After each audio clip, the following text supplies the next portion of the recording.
Video എടുക്കുന്നതിന് extra charge ഇടാൻ ഉദ്ദേശിക്കുന്നത് ഇതിങ്ങനെ വരച്ച് വരുന്നുണ്ട്. എന്താവും, എന്താണ് പരിപാടി?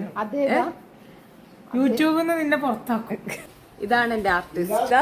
ഞാൻ 2000 ഉറുപ്പിക ഇന്നലെ കൊടുത്ത അഡ്വാൻസ് പേയ്മെന്റ് എല്ലാം ചെയ്തിട്ട് വരുത്തിച്ച ഒരു ആർക്കിടെക്റ്റ് ആണ് ഈ കാണുന്നത്. 2000 രൂപ തരാനുള്ള ഇതുണ്ട് നിനക്ക് തോന്നുന്നുണ്ട്. ഇവിടെ 5 ഉറുപ്പിക കിട്ടൂല, പിന്നെ 2000 രൂപ ഞാനാഴ്ച ഇതെല്ലാം വന്നിടുന്നു. 2000 രൂപ ഒന്നും ഇവിടെ ഡയലോഗ് അടി കേൾക്കാൻ കഴിയില്ല, അതുകൊണ്ട് വന്നിരുന്നു. അല്ലല്ല, സമാധാനല്ല, അയൽവാസി ആയിപ്പോയി, അതുകൊണ്ടാണ്. അയൽവാസിയുടെ നീ ഒരു അയൽവാസി മാത്രമാണോ എനിക്ക്? ഇവിടെ ആടെ വന്ന് ഡോറിന് കുട്ടി കുഴപ്പമാക്കും, അല്ലെങ്കിൽ ഞാൻ ഇങ്ങോട്ട് വരുന്നു.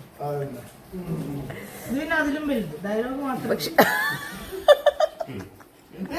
എന്നോട് 2000 രൂപക്ക് വരക്കുന്ന പറഞ്ഞത്, ഇതുവരെ 20 രൂപ പോലും വന്നിട്ടില്ല. ശരിയല്ലേ? ഇതാ അഡ്വാൻസ്. ഇത് ഫേക്ക്. 5% ആർക്കിടെക്റ്റിന്റെ പൈസ പറഞ്ഞത്. 100.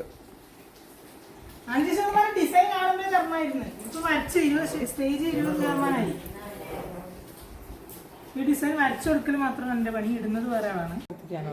ഗൈസ്, ഇതാ ഇങ്ങനെ തൽക്കാലം ഒരു ഡിസൈൻ ഇവിടെ കാണുന്നുണ്ടോന്നറിയില്ല, വരച്ച് വെച്ചിട്ടുണ്ട്. ഇതാണ് ഉദ്ദേശിക്കുന്നത്. ഇതിവിടെ ഏകദേശം നമ്മുടെ ആർക്കിടെക്ട് വരച്ചു തന്നിട്ടുണ്ട്. എന്താവുന്ന് നമുക്ക് നാളെ കണ്ടറിയാം. ബാക്കിയെല്ലാം ഇടുന്നവരുടെ കയ്യിലാണ്. നമ്മുടെ പൂവിടുന്നത്. ഹലോ, ഈ വരച്ച ഡ്രോയിങ് താങ്കൾ എങ്ങനെയാണ് ഉദ്ദേശിക്കുന്നത്? ഇതെങ്ങനെയാണോ ആർട്ടിസ്റ്റ് ബേബി പറഞ്ഞു തന്നിരിക്കുന്നത് അതുപോലെ തന്നെ ഞാനിടും.